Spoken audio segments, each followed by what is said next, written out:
잠언 전체를 보면 우리 인생의 그 지혜를 얻을 수 있죠. 다양한 영역 속에서 우리가 그 어떤 태도를 가지고 살아야 하는지 그 지혜를 줘요. 우리가 이제 무엇을 하며 살아야 되느냐라는 것은 이제 가르쳐 주지는 않은데 어떻게 살아야 하는지는 잘 가르쳐 주고 있어요. 19장 1절에 보니까 가난하여도 성실하게 행하는 자는 입술이 패역하고 미련한 자보다 나으니라. 성실이 굉장히 중요하다는 것을 말하고 있는 거잖아요. 가난을 벗어나기 위해서 악을 행하는 사람들이 있어요. 입술이 패역하고 미련한 자, 이런 의미는 뭐냐면 나쁜 짓을 해서라도 돈을 버는 사람들이에요. 그리고 이제 자신이 집 사고 땅 사고 부자 되었다는 것을 말로 자랑하는 사람들, 입술이 패역하고 미련한 사람들이죠. 가난하고 성실하게 사는 사람이 이들보다 낫다는 거예요. 가난은 굉장히 힘든 일이잖아요.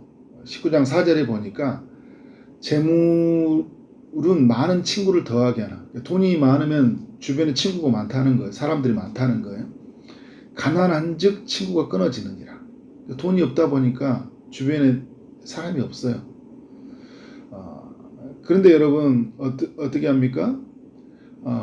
우리가 이런 사람들이 없는 것들을 힘들어해요. 그래서 돈 없으니까 이런 서러움을 당한다. 이런 생각 때문에 어떻게 해요? 돈이 삶의 목적이 될 때가 있어요. 돈을 많이 벌어야 되겠구나. 내가 돈 없으니까 이런 서러움들, 어려움을 당하는구나. 그러니까 돈을 많이 벌어야 되죠. 돈을 잘 벌어야 돼요. 잠언에서도 그러니까 돈을 벌지 말라 이런 이야기가 아니잖아요. 게으르지 말라. 부지런하게 살라 하면서 우리가 그 잠언 6장에 말했던 그 겨울의 양식을 위해서 지금 그 열심히 뭔가를 벌고 준비하는 건 중요한 일이에요. 그런데 우리가 양심을 저버려서는 안 되는 거죠. 가난하여도 성실하게 살아자. 그러니까 성실하게 사는 것이 내 삶을 더 움직여야 되는 거예요. 돈은 항상 따라오는 거잖아요. 성실하게 살아가면 하나님이 오늘 우리가 먹고 마시는 것, 사는 것을 허락해 주시는 게 하나님 나라예요. 그래서 1절은 우리에게 성실에 관한 교훈이라며 2절은 이렇게 이야기를 하고 있어요. 지식 없는 소원은 선하지 못한다. 지식 없이 무엇인가 바라는 것은 선하지 못하다. 좀 더 자세히 말하자면 배우지 않고 좋은 결과를 얻어내려고 하는 것은 옳지 못하다는 거예요. 여러분 예를 들어서 농사를 짓는 사람이 있다고 생각해 봅시다. 아무런 지식을 갖지 않고 농사를 짓는 거예요. 식물이 어떤 환경에서 자라는지, 언제 물을 주어야 하는지, 언제 지지대를 세워야 하는지, 또 언제 이렇게 잎사귀를 정리해야 되는지 지식이 있어야 되잖아요. 그냥 심어놓고 그냥 키우면 식물이 자라는 거예요. 제가 예전에 이런 실수를 엄청 많이 했어요. 아무런 지식이 없이 그냥 나무를 심다 보니까 제 손에 거치면 다 죽는 거예요. 우리 흔히 그런 이야기 하잖아요. 근데 우리 이기는 나무들 이런 것들 저희 교회도 많이 이제 죽어가기도 했는데 내 손에 오면 다 죽는다고 하는 이야기를 하는 게 뭐냐면 물론 이런 부분에서 잘 은사가 없기 때문이기도 하지만 어떻게 해요? 이 부분에 대한 지식이 없기 때문이에요. 어떻게 언제 물을 줘야 되는지 어떻게 이를 키워야 되는지 지식이 없기 때문이에요. 근데 무엇인가 바래요. 잘 크길 바라는 거예요. 잠언이 이야기해주고 있어요. 선하지 못하다 이것은. 그러니까 우리가 그런 면에서 우리 삶 전체를 우리가 경영해 갈 때 어떻게 해요? 삶을 위한 지식이 필요한 거예요. 그러니까 지식은 지혜의 근원이에요. 그러니까 지혜로운 삶은 지식 위에서 세워진다는 거예요.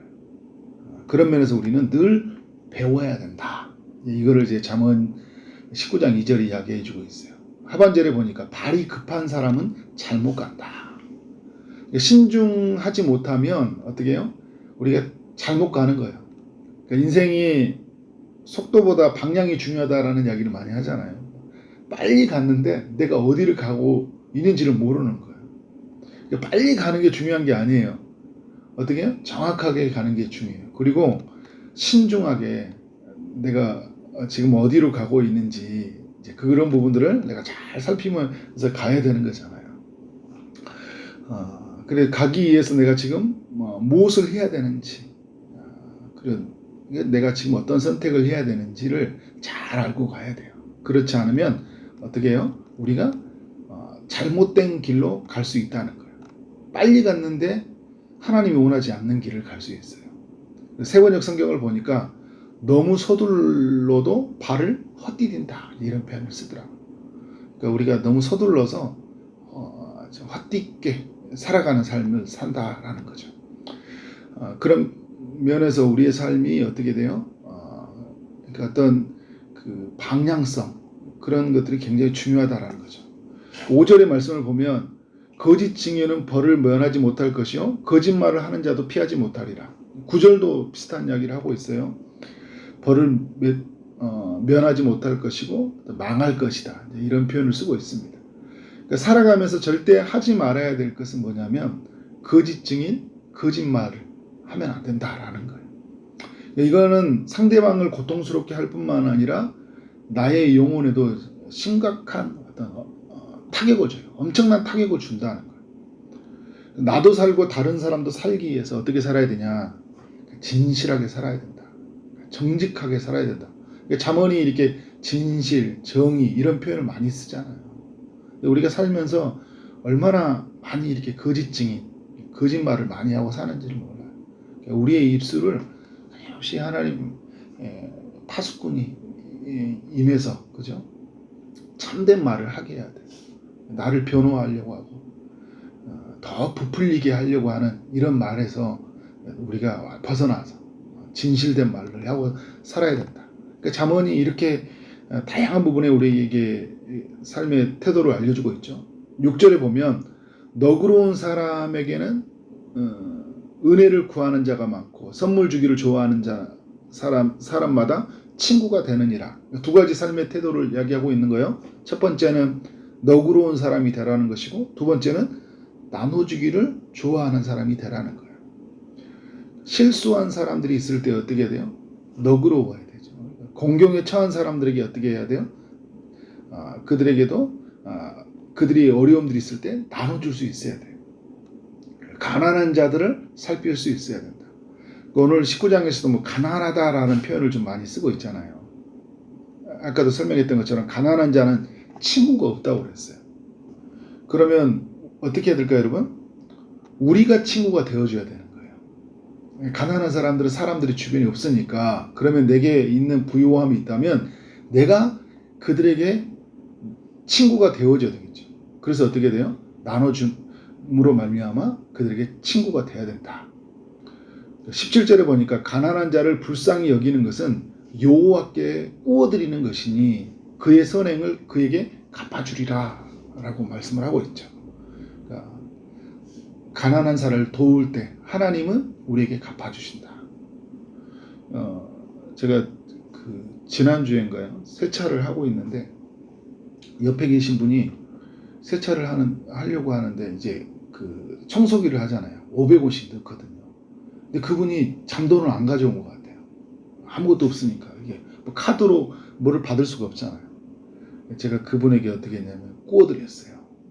그랬더니 그분이 꼭 갚겠다고 하더라고요. 괜찮다고 했어요. 저도 누군가로부터 도움을 받은 적이 있다 그랬죠. 근데 너무 감사했죠. 근데 그분은 저하고 뭐 일면식도 없었고 뭐 전화번호도 주고받지 않았어요. 오늘 17절의 말씀이 제게 주는 하나님의 교훈이죠. 어떻게 해요? 그의 선행을 그에게 갚아주시라. 누가 갚아준다고요? 하나님이 갚아준다는 거예요. 그런 면에서 우리는 그렇게 살아가야 돼요. 제가 뭐 1,000원 정도 도와드린 거예요. 자랑스럽죠. 1,000원을 도와줬다는 게 너무 감사해요. 근데 우리의 삶이 어떻게 해요? 다른 사람들에게 기꺼이 더 많은 것들을 아낌없이 나눠줄 수 있어야 된다. 가난한 자에게 특별히 우리가 살피는 것은 정말 중요하다. 그들에게 친구가 되어주는 것은 너무나 중요하다라는 것을 오늘 잠언이 이렇게 우리에게 교훈해주고 있습니다. 6절의 말씀이. 10절에서는 사치스러움에 대한 우리에게 경고를 하고 있고요. 11절은 화를 참는 삶과 용서하는 삶에 대한 권면의 구절이에요. 15절과 24절은 그 게으름을 경계하는 구절이죠. 우리의 삶에 이렇게 다양한 영역 속에서 우리에게 잠언이 교훈을 하고 있는 거예요. 성실하게 살아라. 겸손하게 배움을 갈망하고 신중하게 생각하고 난 다음 행동하라. 진실하게 살아라. 너그럽게 살아라. 나눠주기를 좋아하면서 살아라. 그러니까 사치섭지 말라. 하와 또 참는 것들, 그죠? 다른 사람에 대해서 용서하는 것들. 그러니까 이런 게으름들의 영역들은 우리의 삶의 체계에서 굉장히 중요하다는 거예요. 어떤 한 부분만을 우리가 만들어가는 게 아니라 다양한 영역을 그 하나님의 형상을 따라서 온전히 우리가 그 어떤 가치 체계, 중요한 삶의 체계가 잘 이루어져야 된다는 거예요. 그때 우리 안에서 주시는 하나님의 행복이 있죠. 기쁨을 누리게 되는 거예요. 그리고 우리를 통해서 사람들이 어떤 기쁨을 누리게 될까요?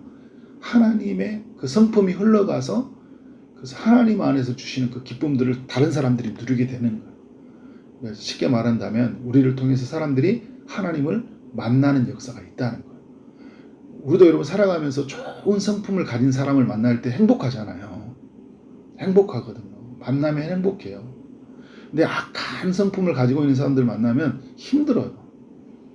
오늘 잠언의 교훈을 통해서 우리는 이 삶의 체계를 세워야 돼요. 전인격적으로 우리가 세워야 돼요. 전인적으로.